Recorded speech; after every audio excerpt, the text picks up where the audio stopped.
नमस्कार। आज हम पढ़ेंगे उपसह संयोजन यौगिक का सिद्धांत। ये भाग 2 है। आइए शुरुआत करते हैं। डिस्क्लेमर, अस्वीकरण। हमारे स्लाइड डेक में उपयोग की गई छवियां केवल शैक्षिक उद्देश्यों के लिए हैं। हम इन छवियों के मूल रचनाकारों और मालिकों के बौद्धिक संपदा अधिकारों का सम्मान करते हैं।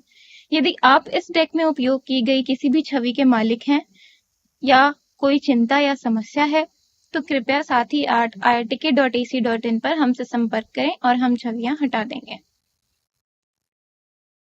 कुछ इंपॉर्टेंट टॉपिक्स जो आज हम कवर करेंगे, जिसमें पहला है उपसह संयोजन यौगिकों में बंधन यानी कोऑर्डिनेशन कंपाउंड्स में बॉन्डिंग, चुंबकीय गुण यानी मैग्नेटिक प्रॉपर्टीज, वीबीटी की सीमाएं यानी वैलेंस बॉन्ड थ्योरी की सीमाएं लिमिटेशंस, क्रिस्टल क्षेत्र सिद्धांत क्रिस्टल फील्ड थ्योरी CFT, चतुर्भुज समन्वय इकाइयों में क्रिस्टल क्षेत्र विभाजन यानी टेट्राहेड्रल कोऑर्डिनेशन एंटिटीज में क्रिस्टल फील्ड स्प्लिटिंग, उपसह संयोजन यौगिकों में रंग, स्थिरता स्थिरांक और संकुल की स्थिरता, उपसह संयोजन यौगिकों का महत्व और अनुप्रयोग, ऑर्गेनोमेटेलिक कंपाउंड्स और अंतिम में सारांश।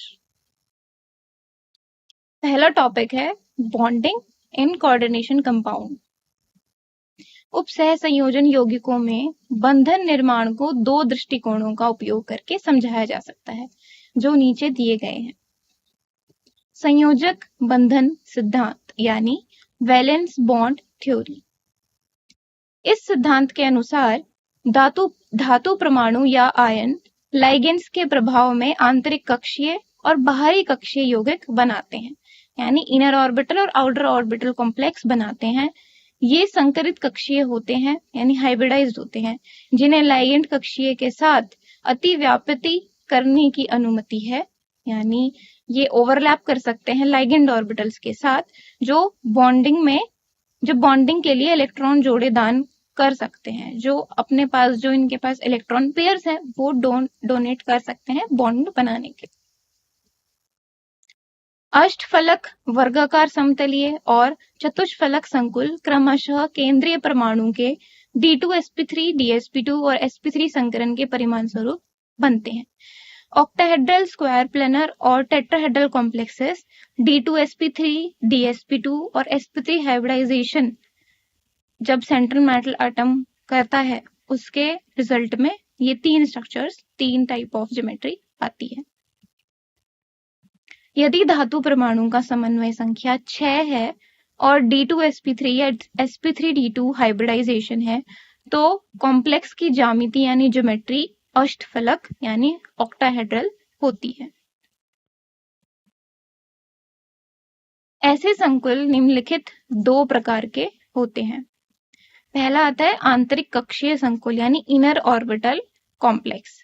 हाइपरलिगेटेड संकुल, इन्हें हाइपरलिगेटेड कॉम्प्लेक्स पे बोलते हैं, जो मजबूत क्षेत्र लाइगेंड्स या निम्न चक्रण लाइगेंड्स के कारण बनते हैं, यानी स्ट्रॉन्ग फील्ड लाइगेंड या फिर लो स्पिन लाइगेंड्स के प्रेजेंस होने के कारण इनर ऑर्बिटल कॉम्प्लेक्स बनते हैं। इनकी हाइब्रिडाइजेशन D2sp3 होती है, यानी इसमें आंतरिक n-1d कक्षीय शामिल होते हैं। इनर n-1d ऑर्बिटल्स प्रेजेंट होते हैं, जहां दो कक्षीय 3d के होते हैं और एक कक्षीय 4s का, यानी दो ऑर्बिटल्स 3d की, एक ऑर्बिटल 4s का और 3 ऑर्बिटल्स 4p के होते हैं। और कॉम्प्लेक्सेस का आकार ऑक्टाहेड्रल होता है, जैसे कोबाल्ट, अमोनिया, होल 6 3 पॉजिटिव में। इसमें ये एक इनर ऑर्बिटल कॉम्प्लेक्स है कोबाल्ट का, और D2sp3 हाइब्रिडाइजेशन है, और इसका जो शेप है वो है octahedral. 3d 4s 4p। Cobalt यहाँ पर 3 पॉजिटिव ऑक्सीडेशन स्टेट में है, तो उसकी जो आयन CO3 पॉजिटिव आयन की जो कक्षाएं होंगी 3d 4s और 4p की, वो इस प्रकार होंगी। CO3 पॉजिटिव के D2sp3 संकरित कक्ष कौन कौन से हैं? क्योंकि हमारे पास अमोनिया लाइगेंड है इस कॉम्प्लेक्स में, ammonia ligand strong field ligand होता है, और जिस कॉम्प्लेक्स में स्ट्रॉन्ग फील्ड लाइगेंड मौजूद होते हैं वहां पर पेयरिंग, इलेक्ट्रॉन पेयरिंग पॉसिबल है, की जा सकती है। तो जैसा कि CO3 पॉजिटिव आयन की कक्षाओं में आप देख सकते हो कि बहुत सारे अनपेयर्ड इलेक्ट्रॉन्स प्रेजेंट हैं। हम क्या करेंगे, क्योंकि हमारा अमोनिया स्ट्रॉन्ग फील्ड लाइगेंड है और वो हमारे कॉम्प्लेक्स में प्रेजेंट है, हम अनपेयर्ड इलेक्ट्रॉन्स को पेयर कर देंगे। तो ये 2 पेयर हो जाएंगे, ये 2 पेयर हो जाएंगे, यानी हमारे पास 2 ऑर्बिटल्स खाली हो जाएंगी। तो जो D2sp3 संकरित कक्षक यानी D2sp3 हाइब्रिडाइज ऑर्बिटल्स होंगे वो होगा D2s और P3। आंतरिक कक्षाएं या निम्न चक्रण संकुल, तो इनर ऑर्बिटल्स या फिर लो स्पिन कॉम्प्लेक्स हमारा बन जाएगा cobalt ammonium whole 6 whole 3 positive का। और जो उसकी ऑर्बिटल कॉन्फ़िगरेशन है वो इस प्रकार होगी, जिसमें 6 NH3 अणुओं से 6 जोड़े इलेक्ट्रॉन भरे जाएंगे इन 6 कक्षकों में, ऑर्बिटल्स में। सभी इलेक्ट्रॉन युग्मित होते हैं, सारे इलेक्ट्रॉन्स पेयर्ड होते हैं, इसीलिए संकुलों का स्वभाव प्रतिचुंबकीय होगा। इस कॉम्प्लेक्स में जो इनर ऑर्बिटल कॉम्प्लेक्सेस हैं, इनमें सारे जो हमारे इलेक्ट्रॉन्स हैं वो पेयर्ड होते हैं, पेयर्ड पाए जाते हैं, इसीलिए इनका डायमैग्नेटिक नेचर होता है, यानी मैग्नेटिक नेचर डायमैग्नेटिक होता है। दूसरा आता है हमारा बाहरी कक्षीय यानी आउटर ऑर्बिटल कॉम्प्लेक्सेस, जिनको हम हाइपोलिगेटेड कॉम्प्लेक्स भी बोलते हैं, जो कमजोर क्षेत्र लाइगेंड्स यानी वीक फील्ड लाइगेंड्स या हाई स्पिन लाइगेंड्स के कारण बनते हैं और इनमें sp3d2 हाइब्रिडाइजेशन संकरण होता है, अर्थात बाहरी N-D कक्षाओं का उपयोग करते हैं, जिनके ये अपने बाहर के N-D कक्षाओं का उपयोग करते हैं, जहां एक कक्ष यानी एक ऑर्बिटल 4s की, 3 ऑर्बिटल 4p की और 2 ऑर्बिटल्स 4d की होती हैं। सामान्यतः हैलाइड्स जो कि F negative, Cl negative, bromine negative, iodine negative, SCN negative, S2 negative बाहरी कक्षीय संकुल बनाते हैं, यानी आउटर ऑर्बिटल कॉम्प्लेक्सेस बनाते हैं और जो और लाइगेंड्स है, अदर लाइगेंड्स हैं, वो इनर ऑर्बिटल कॉम्प्लेक्सेस बनाते हैं। तो हमें एक ग्रुप दे दिया गया कि जो हैलाइड्स है SCN नेगेटिव और S2 नेगेटिव, ये जो लाइगेंड्स हैं ये केवल आउटर ऑर्बिटल कॉम्प्लेक्सेस बनाते हैं और बाकी के जो हमारे लाइगेंड्स होते हैं वो जनरली इनर यानी आंतरिक कक्षीय संकुल इनर ऑर्बिटल कॉम्प्लेक्सेस बनाते हैं। For example cobalt F6 whole 3 negative, ये एक एग्जांपल है कि इसमें फ्लोरीन यानी fluorine ion as a ligand मौजूद है, इसका मतलब ये एक आउटर ऑर्बिटल कॉम्प्लेक्स है। अगर आप CO3 पॉजिटिव आयन की कक्षाएं देखें तो 3D के लिए ये है 4s, 4p, 4d। क्योंकि हमने कहा कि इसमें बाहरी ND कक्षाओं का उपयोग होगा तो हम 4D यहाँ पर 4D ऑर्बिटल भी कंसिडर करेंगे। CO3 पॉजिटिव के sp3d2 संकरित कक्षक जो कि कुछ इस प्रकार होंगे। 3D अनपेयर्ड इलेक्ट्रॉन है तो अनपेयर्ड इलेक्ट्रॉन ही रहेंगे, और क्योंकि हमारे पास जो इसमें लाइगेंड है वो क्या है, फ्लोरीन। फ्लोरीन एक हैलाइड है और वो वीक फील्ड लाइगेंड है। क्योंकि हम वीक फील्ड लाइगेंड्स और लो हाई स्पिन लाइगेंड्स के बारे में ही बात कर रहे हैं, तो जो इनर आउटर ऑर्बिटल कॉम्प्लेक्सेस होते हैं वो वीक फील्ड लाइगेंड और हाई स्पिन लाइगेंड के कारण ही बनते हैं, और हमारे पास एक वीक फील्ड लाइगेंड है जो कि है फ्लोरीन। इसीलिए जो अनपेयर्ड इलेक्ट्रॉन 3D में मौजूद हैं वो अनपेयर्ड ही रहेंगे, और बची हुई जो हमारे पास कक्षक हैं जैसे sp3d, 1s, 3p और 1d, वो हमारी हाइब्रिड हो जाएगी। CO F6 होल 3 नेगेटिव बाहरी कक्षीय यानी आउटर ऑर्बिटल या फिर उच्च चक्रण संकुल यानी हाई स्पिन कॉम्प्लेक्स होता है। 3D हमारी एज इट इज रहेगी। बाकी जो हमारे 6F फ्लोरीन के आयंस हैं जो लाइगेंड हैं वो 6 जोड़े इलेक्ट्रॉन देंगे और इन sp3d ऑर्बिटल्स में रख दे यानी भर जाएंगे।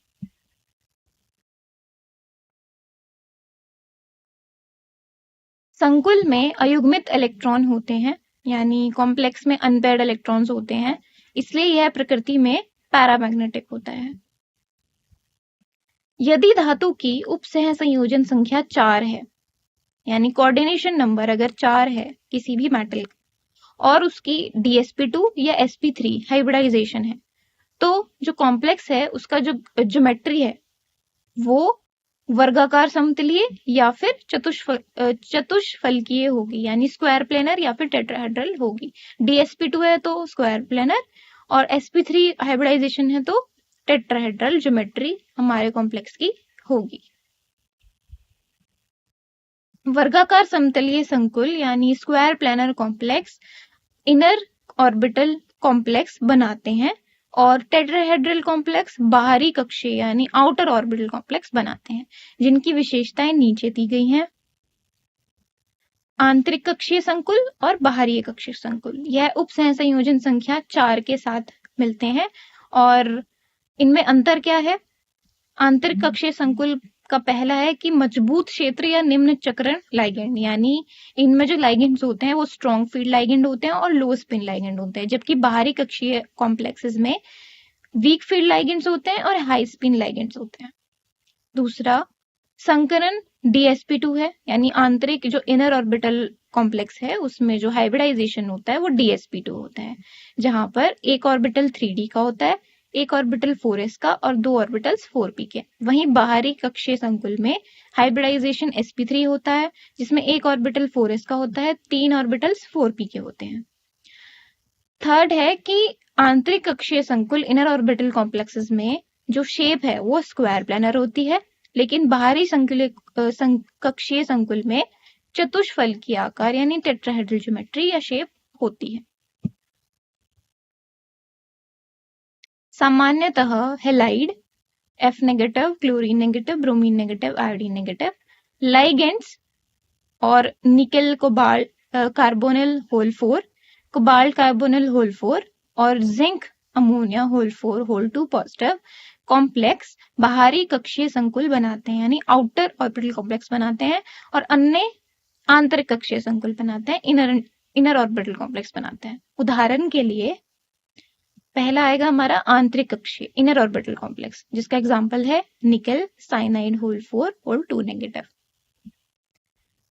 Ni2 पॉजिटिव आयन की कक्षाएं रहेंगी 3d, जिसमें हमारे 8 इलेक्ट्रॉन्स फिल्ड हैं 4s और 4p।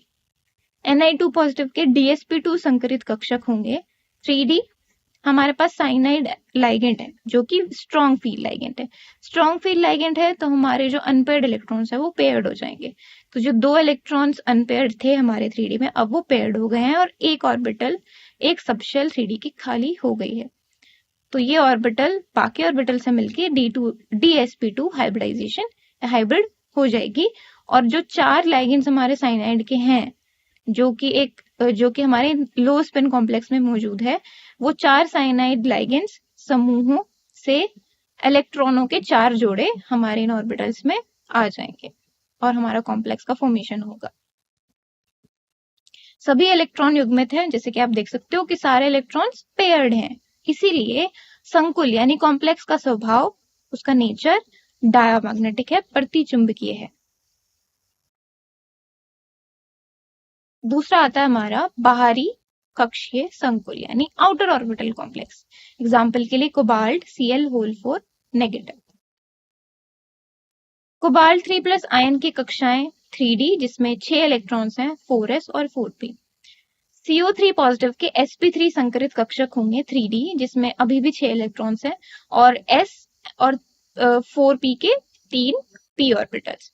sp3 हाइब्रिड जो बनाएंगे, यानी ये टेट्राहेड्रल ज्योमेट्री होगी इनकी, क्योंकि ये sp3 हाइब्रिडाइजेशन दे रहे हैं। और यहाँ पे पेयरिंग नहीं होगी क्योंकि हमारे पास क्लोरीन एज अ लाइगेंड मौजूद है और क्लोरीन वीक फील्ड लाइगेंड होता है। वीक फील्ड लाइगेंड और स्ट्रॉन्ग फील्ड लाइगेंड हम कह कैसे रहे हैं? जो स्पेक्ट्रोकेमिकल सीरीज है उसके अकॉर्डिंग क्लोरीन जो है हमारा वीक फील्ड लाइगेंड होता है। वीक फील्ड लाइगेंड की प्रेजेंस में पेयरिंग नहीं होती है, इलेक्ट्रॉन अनपेयर्ड ही रहते हैं, इसीलिए हमारे पास जो हाइब्रिडाइजेशन है वो sp3 है और हमारे पास एक हाई स्पिन कॉम्प्लेक्स बन जाता है cobalt Cl whole 4 whole negative, और जिसमें 4 जो हमारे पास sp3 हाइब्रिड ऑर्बिटल्स है उसमें 4 Cl नेगेटिव समूह से इलेक्ट्रॉनों के 4 जोड़े आ जाते हैं। संकुल में अयुग्मित इलेक्ट्रॉन होते हैं, यानी अनपेयर्ड इलेक्ट्रॉन्स हैं हमारे कॉम्प्लेक्स में, इसीलिए इसका नेचर अनुचुंबकीय यानी पैरामैग्नेटिक है। Magnetic properties. संकुल यौगिक अनुचुंबकीय होता है यदि d उपखंड में एक या अधिक अयुग्मित इलेक्ट्रॉन उपस्थित होते हैं। यानी हमारा जो कॉम्प्लेक्स कंपाउंड है वो पैरामैग्नेटिक होता है। पैरामैग्नेटिक हम उसको लेंगे अगर एक या एक से ज्यादा अनपेयर्ड इलेक्ट्रॉन्स हमारे डी सब शेल में मौजूद हैं। लेकिन अगर कॉम्प्लेक्स के पास कोई भी अनपेयर्ड इलेक्ट्रॉन नहीं है, अयुग्मित इलेक्ट्रॉन नहीं है, तो वह प्रतिचुंबकीय यानी डायामैग्नेटिक होता है। अगर हमें मैग्नेटिक मूवमेंट निकालना है जिसको हम म्यू से रिप्रेजेंट करते हैं, उसका फॉर्मूला है √n मल्टीप्लाई बाय n+2, जहां पे n है अनपेयर्ड कितने इलेक्ट्रॉन्स मौजूद हैं हमारे डी शेल में, bm बोर मैग्नेट है जो यूनिट है मैग्नेटिक मूवमेंट की। लिमिटेशंस ऑफ वीबीटी, यानी क्या लिमिटेशंस है, क्या सीमाएं हैं वैलेंस बॉन्ड थ्योरी की। हालांकि इस सिद्धांत ने यौगिकों के निर्माण, संरचना और चुंबकीय व्यवहार का सफलतापूर्वक वर्णन किया है। हमें वैलेंस बॉन्ड थ्योरी से कैसे फॉर्मेशन होता है हमारा कॉम्प्लेक्स का, क्या उसका स्ट्रक्चर रहेगा, क्या उसका मैग्नेटिक बिहेवियर होगा, ये सब बताया है वैलेंस बॉन्ड थ्योरी ने। लेकिन इसमें निम्नलिखित कमियां हैं, फिर भी इसमें कुछ कमियां हैं जो नीचे दी गई हैं। इसमें कई मान्यताओं का समावेश है, यानी इस थ्योरी में हमने बहुत सारे एजम्पशंस लिए हैं जो सही है नहीं है हमें नहीं पता। हमने जो एक कॉन्सेप्ट दिया है वो एजम्पशंस के बेसिस पे दिया है, बहुत सारे एजम्पशन, बहुत सारी मान्यताएं ली हैं। यह उपसह संयोजन यौगिकों में बंधन का केवल गुणात्मक वर्णन करता है, यानी कोऑर्डिनेशन कंपाउंड जो है हमारे उसमें कैसी बॉन्डिंग हो रही है वो केवल क्वालिटेटिवली हमें बताता है। यह यौगिकों के प्रकाशिक अवशोषण स्पेक्ट्रा के लिए कोई स्पष्टीकरण नहीं देता है, यानी ऑप्टिकल एब्जॉर्प्शन स्पेक्ट्रा, किसी भी कॉम्प्लेक्स का ऑप्टिकल एब्जॉर्प्शन स्पेक्ट्रा क्या है, कैसे है, इसके बारे में कोई भी एक्सप्लेनेशन वैलेंस बॉन्ड थ्योरी ने हमें नहीं दी है। यह उपसह संयोजन यौगिकों के विस्तृत चुंबकीय गुणों का वर्णन नहीं करता है, यानी जो मैग्नेटिक प्रॉपर्टीज का नेचर क्या रहेगा वो हमें पता है, लेकिन डिटेल्ड मैग्नेटिक प्रॉपर्टीज के बारे में, कोऑर्डिनेशन कंपाउंड्स के डिटेल्ड मैग्नेटिक प्रॉपर्टीज के बारे में ये जो वैलेंस बॉन्ड थ्योरी है वो नहीं समझाता है। यह उपसह संयोजन यौगिकों की ऊष्मागतिकीय या गतिज स्थिरताओं की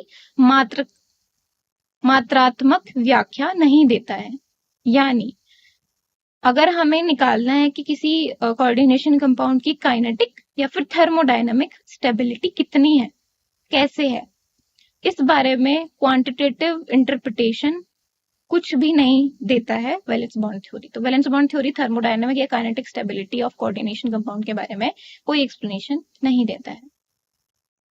यह 4 उपसह संयोजन यौगिकों की चतुर्भुज और वर्गाकार समतलीय संरचनाओं के बारे में सटीक भविष्यवाणी नहीं करता है।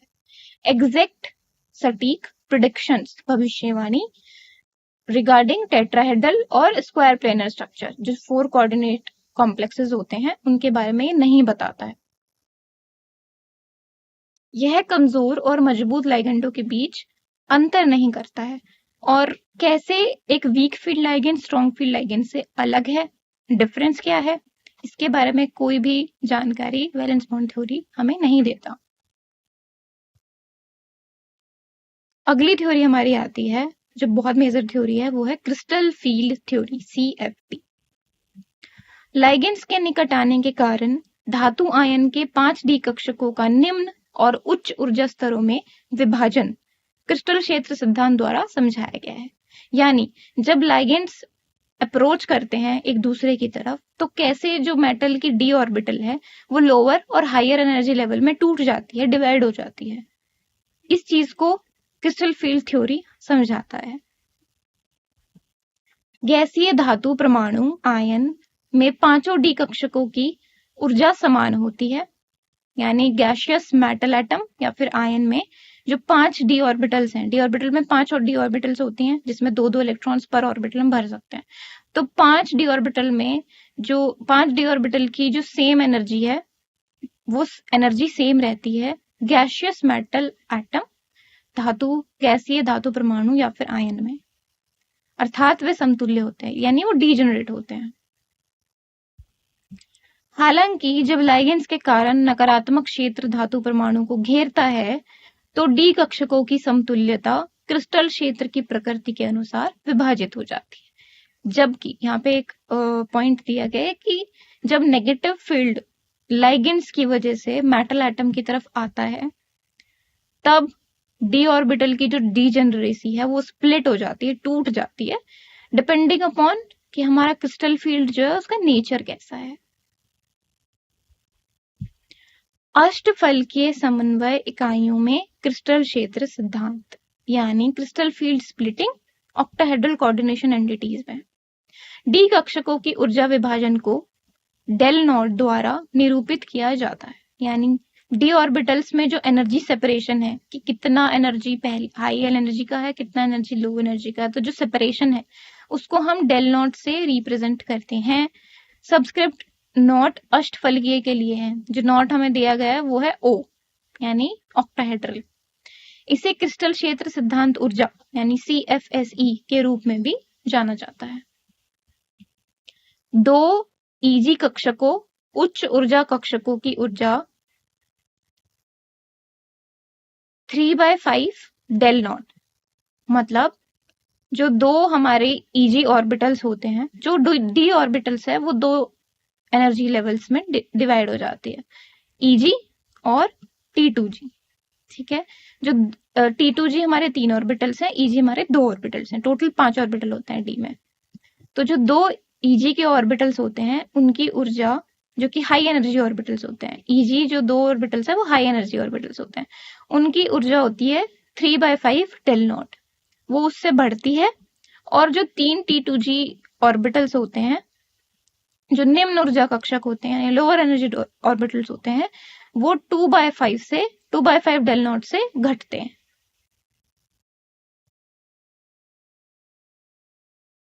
ये हमारा अष्टफल के क्रिस्टल क्षेत्र में डी कक्षकों का विभाजन दिया गया है। हम नीचे से ऊपर की तरफ ऊर्जा को बढ़ा रहे हैं। हमारे पास 5 डी ऑर्बिटल्स हैं, dx² - y², dz², dxy, dxz और dyz, धातु की डी ऑर्बिटल्स। एक फ्री मेटल आयन की डी ऑर्बिटल्स जिसमें अभी कोई लिगेंड नहीं जुड़ा है। इसकी एनर्जी बढ़ेगी। गोलाकार क्रिस्टल यानी स्फेरिकल क्रिस्टल क्षेत्र में, स्फेरिकल क्रिस्टल फील्ड में डी ऑर्बिटल्स की औसत ऊर्जा एवरेज एनर्जी कहीं यहाँ आएगी। उसके बाद ये 2 पार्ट्स में डिवाइड हो जाएगी। पहला होगा ईजी लेवल जो है dx² - y² ऑर्बिटल और dz² ऑर्बिटल से बना हुआ। दूसरा लेवल होता है T2G लेवल जो dxy, dxz और dyz ऑर्बिटल से बनता है। इनके बीच का जो एनर्जी सेपरेशन है वो हम डेल नॉट से दिखाते हैं। कहीं बीच में, इस एनर्जी सेपरेशन के कहीं बीच में बेरी सेंटर पड़ता है, यानी उस सेंटर से ईजी तक का 3/5 जो एनर्जी है वो बढ़ती है और उस सेंटर से T2G तक 2/5 डेल नॉट एनर्जी घटती है। तो ये हमारा ऑक्टाहेड्रल क्रिस्टल फील्ड का ऑक्टाहेड्रल क्रिस्टल फील्ड में डी ऑर्बिटल का स्प्लिटिंग दिया गया है।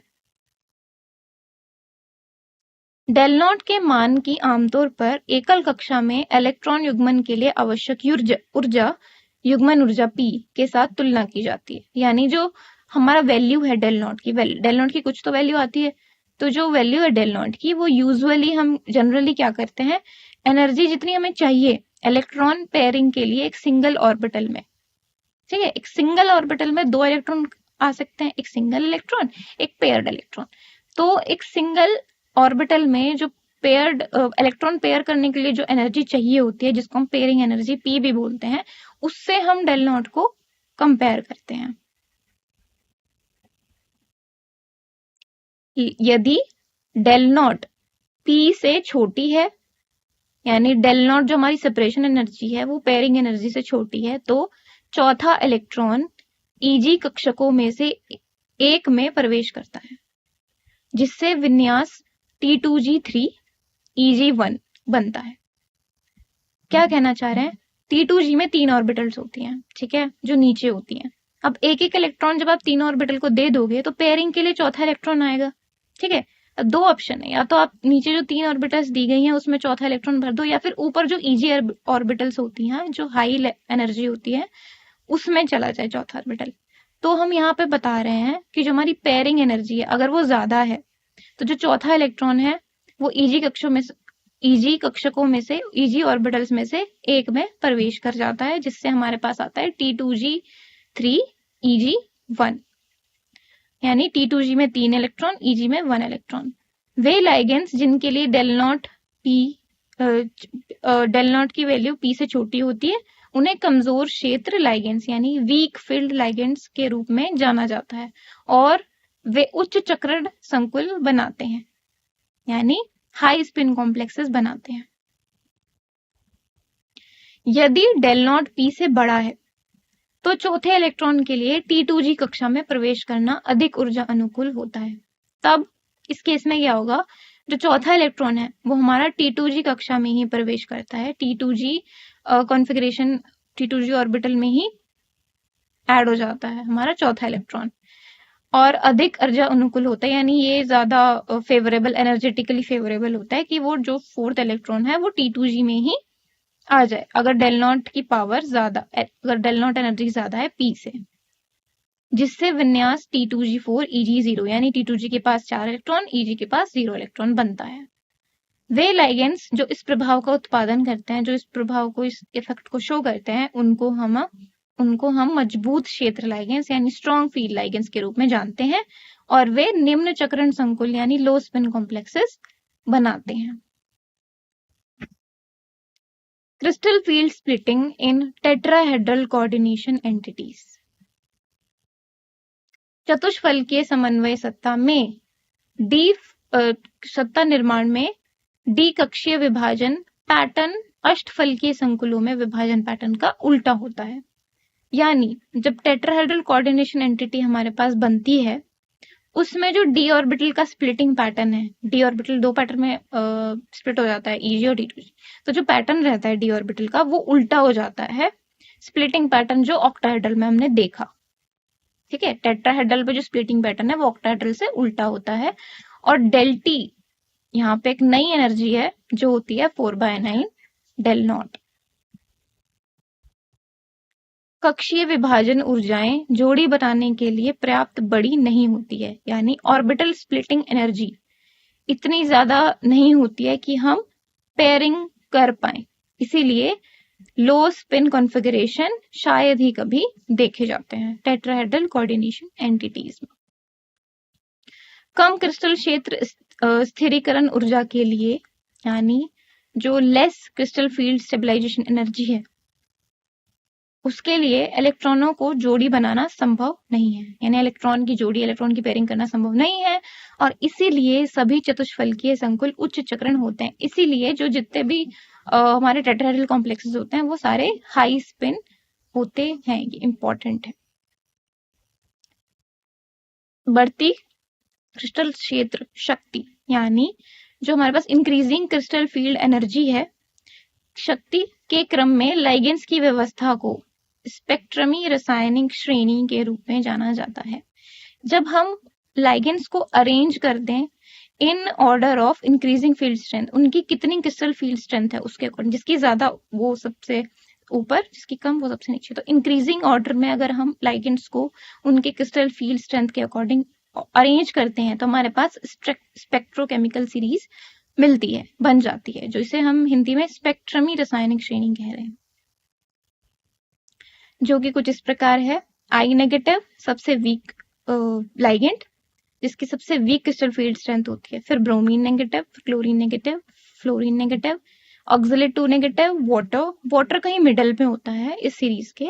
उसके बाद से बढ़ती है, पहला आता है अमोनिया, उससे ज्यादा होती है एथिलीन डायमाइन, उससे ज्यादा NO2 नेगेटिव, उससे ज्यादा साइनाइड नेगेटिव और सबसे ज्यादा कार्बोनिल की। तो कार्बोनिल सबसे ज्यादा क्रिस्टल फील्ड स्ट्रेंथ रखने वाला लाइगेंड है। Colour in coordination compounds, coordination compounds में कलर कैसे आते हैं ये हम पढ़ेंगे। संकुल यौगिकों में डी कक्षाएं 2 समूहों T2G और EG में विभाजित होती है। हमने अभी भी पढ़ा कि जो कॉम्प्लेक्स कंपाउंड्स है उसमें जो डी ऑर्बिटल्स है वो T2G और EG में डिवाइड हो जाता है, स्प्लिट हो जाता है। इनकी ऊर्जाएं अलग अलग होती हैं, दोनों की एनर्जी अलग अलग होती है, T2G की अलग, EG की अलग। ऊर्जा में अंतर दृश्य क्षेत्र में होता है, यानी जो इनके एनर्जी में डिफरेंस है वो विजिबल रीजन में लाई करता है और जो इलेक्ट्रॉन है वो ग्राउंड स्टेट T2G लेवल से हायर स्टेट EG लेवल पे जंप करता है। इसे DD संक्रमण कहा जाता है, इसी को DD ट्रांजिशन कहते हैं। और यही उप सहसंयोजन यौगिकों के रंग के लिए जिम्मेदार होता है। डी ट्रांजिशन D1 से D9 आयनों में होता है, यानी जिन आयनों में उनकी कॉन्फ़िगरेशन में D1 से लेकर D9 तक, यानी D1, D2, D3, D4, D5, D6, D7, D8, D9, ये सारे कॉन्फ़िगरेशन रहते हैं, उन आयनों में डी संक्रमण होता है। इसीलिए D1 से D9 विन्यास वाले आयन रंगीन होते हैं, कलर्ड होते हैं। दूसरी ओर D0 और D10, जिस आयन में कॉन्फ़िगरेशन D0 होती है, यानी D में कोई और इलेक्ट्रॉन नहीं है, या फिर D में 10 के 10 इलेक्ट्रॉन है। D में मैक्सिमम 10 इलेक्ट्रॉन ही आ सकते हैं, तो 10 के 10 अगर जिसमें है, उस विन्यास वाले आयन डी संक्रमण नहीं दिखाते। ऐसे कॉन्फ़िगरेशन वाले आयन डी ट्रांजिशन शो नहीं करते हैं। नोट: कुछ उप सहसंयोजन यौगिकों में रंग चार्ज ट्रांसफर के कारण होता है, और कुछ ऐसे भी कॉम्प्लेक्सेस होते हैं जिनमें जो रंग दिखाते हैं, कलर शो करते हैं, लेकिन डी ट्रांजिशन के कारण नहीं, बल्कि चार्ज ट्रांसफर के कारण। Stability constant and stability of complex. एक यौगिक की स्थिरता को स्थिरता स्थिरांक के रूप में व्यक्त किया जाता है। अगर हमें स्टेबिलिटी बतानी है किसी कॉम्प्लेक्स की, तो उसे हम बताते हैं स्टेबिलिटी कांस्टेंट से, जिसको के से रिप्रेजेंट करते हैं। यदि यौगिक MLN है, अगर हमारा कॉम्प्लेक्स है MLNN, MLN मतलब M हमारा मेटल हो गया, L हमारा लाइगेंड हो गया, और N की कितने नंबर ऑफ लाइगेंड उसमें है, और बीटा N कुल निर्माण स्थिरांक है, यानी ओवरऑल फॉर्मेशन कांस्टेंट है। तो M प्लस NL जो हमें कॉम्प्लेक्स देगा MLN, उसके लिए बीटा N होगा हमारा प्रोडक्ट, यानी हमारा complex MLN divided by reactant ML की पावर N। ये इक्वल टू होगा K1, K2, K3 up to Kn तक, इनके मल्टीप्लाई के इक्वल होगा बीटा N हमारा, जो कि क्या है, ओवरऑल फॉर्मेशन कांस्टेंट है। K1, K2, Kn को क्रमिक निर्माण स्थिरांक कहा जाता है, यानी स्टेप वाइज फॉर्मेशन कांस्टेंट। पहले स्टेप के लिए K1 था स्टेबिलिटी कांस्टेंट, दूसरे स्टेप के लिए K2, जितने स्टेप होंगे उतने स्टेबिलिटी कांस्टेंट। तो K1 से लेके Kn तक को हम स्टेप वाइज फॉर्मेशन कांस्टेंट कहते हैं। वैकल्पिक रूप से 1/k को अस्थिरता स्थिरांक के रूप में जाना जाता है, यानी अगर हम k क्या है हमारा, k है स्टेबिलिटी कांस्टेंट, तो अगर हम 1/k लिखें तो 1/k होता है हमारा इनस्टेबिलिटी कांस्टेंट, यानी अस्थिरता स्थिरांक। एक संकुल आयन की स्थिरता निम्नलिखित कारकों पर निर्भर करती है। कुछ रीजंस है, कुछ फैक्टर्स हैं जिन पर डिपेंड करता है कि हमारा कॉम्प्लेक्स स्टेबल है या नहीं है। पहला, केंद्रीय धातु आयन का उच्च आवेश, यानी सेंट्रल मेटल एटम का या फिर सेंट्रल मेटल आयन का हायर चार्ज, अर्थात यानी अधिक आयनिक संभाव्यता, यानी ग्रेटर आयनिक पोटेंशियल, जिसको हम डिफाइन करते हैं आयनिक चार्ज, आयनिक आवेश डिवाइड बाय आयनिक रेडियस, त्रिज्या। अधिक स्थिरता, इसका मतलब है कि जितना ज्यादा हमारे पास आयनिक पोटेंशियल होगा, उतनी ज्यादा स्थिरता, उतनी ज्यादा स्टेबिलिटी होगी कॉम्प्लेक्स की। दूसरा फैक्टर है लिगेंड की आधार शक्ति, यानी बेस स्ट्रेंथ। तो लिगेंड की आधार शक्ति जितनी अधिक होगी, स्थिरता उतनी ही अधिक होगी कॉम्प्लेक्स की। तीसरा फैक्टर, संकुलों की संरचना में रिंग निर्माण, जिसको हम केलेशन कह रहे हैं, वह भी मुख्य कारक है, यानी कॉम्प्लेक्स के स्ट्रक्चर में रिंग का फॉर्मेशन होना, ठीक है, वो भी एक मुख्य कारक है स्टेबिलिटी ऑफ कॉम्प्लेक्स में, जो विलयन में संकुलों की स्थिरता को बढ़ाता है। तो हमने देखा था कि अगर किसी कॉम्प्लेक्स में जो रिंग या फिर केलेशन हो रखा है, रिंग फॉर्मेशन हो रखी है, केलेट लाइगेंड प्रेजेंट है, इसका मतलब है कि वो ज्यादा स्टेबल है, उसकी स्टेबिलिटी ज्यादा है कंपेरेटिव टू नॉर्मल जो हमारा सिमिलर कॉम्प्लेक्स होगा उससे, जिसमें कोई रिंग फॉर्मेशन नहीं हो रखा, ठीक है। इसीलिए रिंग फॉर्मेशन भी स्टेबिलिटी जो कॉम्प्लेक्स की रहती है स्ट्रक्चर, इसीलिए रिंग फॉर्मेशन भी कॉम्प्लेक्स स्ट्रक्चर की स्टेबिलिटी का एक मुख्य कारक है, जो संकुल की यानी कॉम्प्लेक्स की स्थिरता को, स्टेबिलिटी को बढ़ाता है।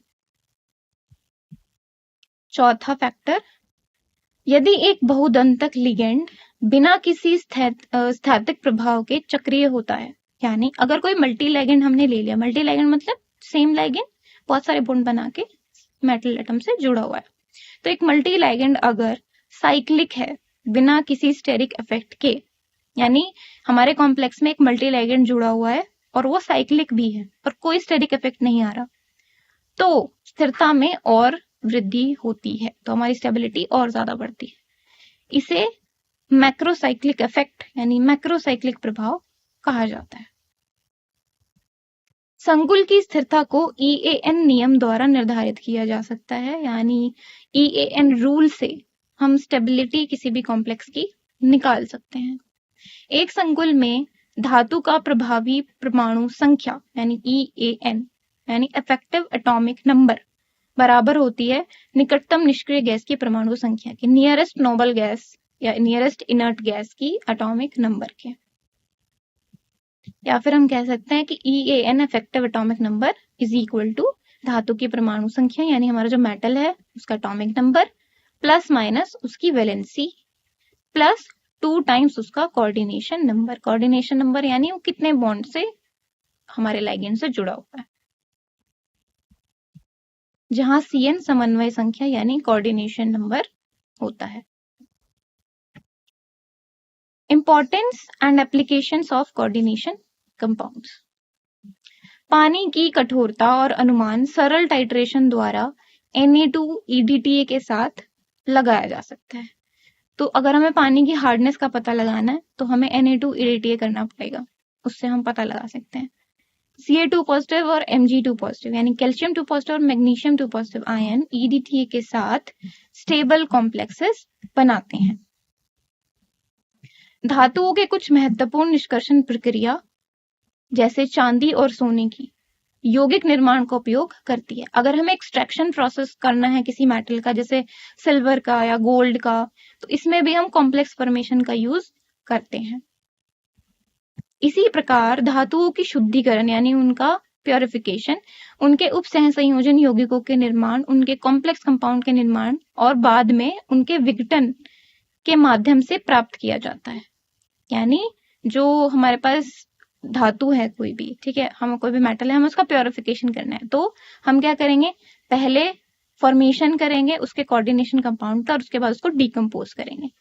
एग्जाम्पल के लिए जैसे अशुद्ध निकल को, अगर हमारे पास अशुद्ध इम्प्योर निकल है तो हम पहले उसको NiCO होल 4 में परिवर्तित करते हैं, जिसके विघटित करके उसके बाद उसको डिकम्पोज करके शुद्ध निकल प्राप्त किया जाता है, प्योर निकल निकाला जाता है। इसी को मॉन्ड प्रोसेस यानी मॉन्ड की प्रक्रिया कहते हैं। उपसह संयोजन यौगिकों का उपयोग कई औद्योगिक प्रक्रियाओं के लिए उत्प्रेरक के रूप में किया जाता है, यानी कोऑर्डिनेशन कंपाउंड्स आजकल catalyst as a catalyst use होते हैं बहुत सारे इंडस्ट्रियल प्रोसेसेस में। एग्जाम्पल रोडियम यौगिक यानी रोडियम कॉम्प्लेक्स PH3P3RHCl।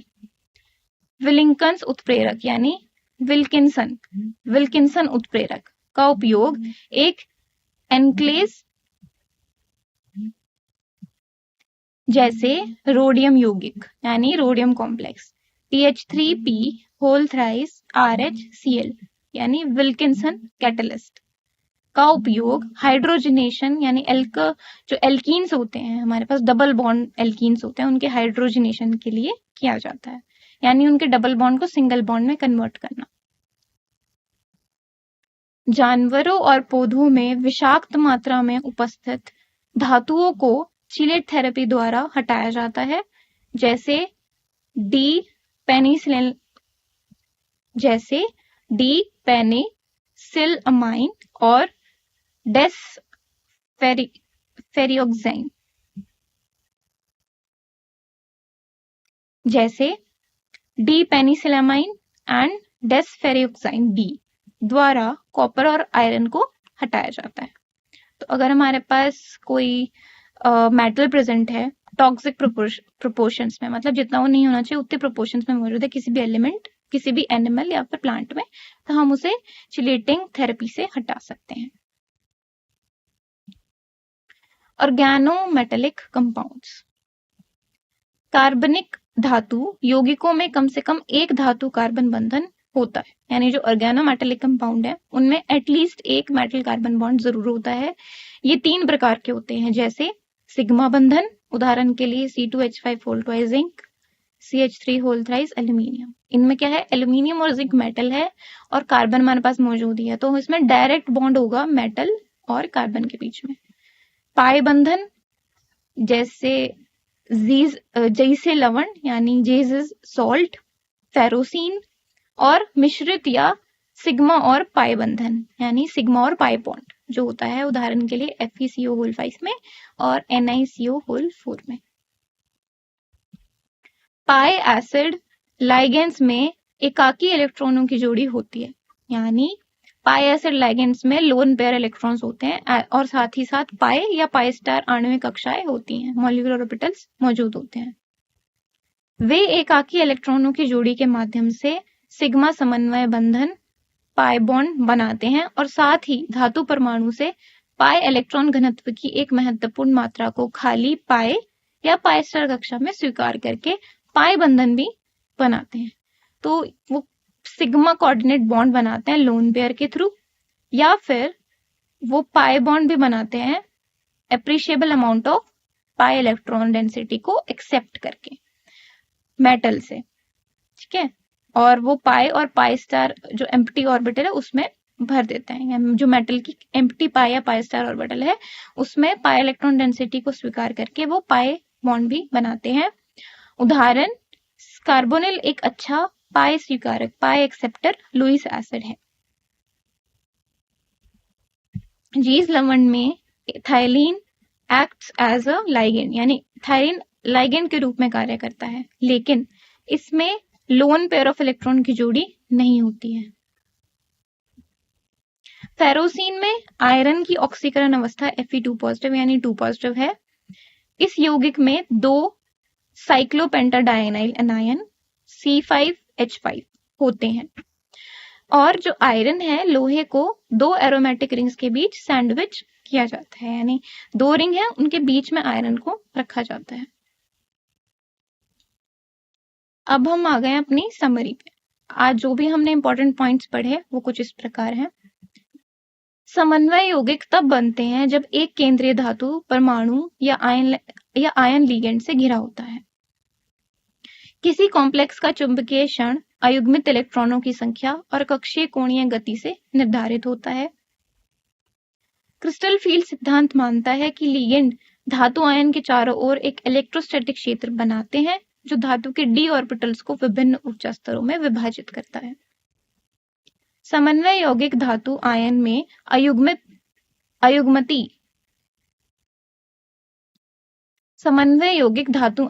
अयुग्मित इलेक्ट्रॉनों की उपस्थिति के कारण रंग प्रदर्शित करता है।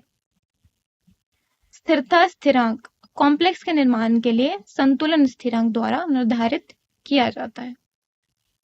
ऑर्गेनोमेटेलिक यौगिक समन्वय यौगिकों का एक वर्ग है जिसमें धातु कार्बन बंधन होता है। धातुओं के निष्कर्षण और शुद्धिकरण में प्रयुक्त समन्वय यौगिक होते हैं। धन्यवाद।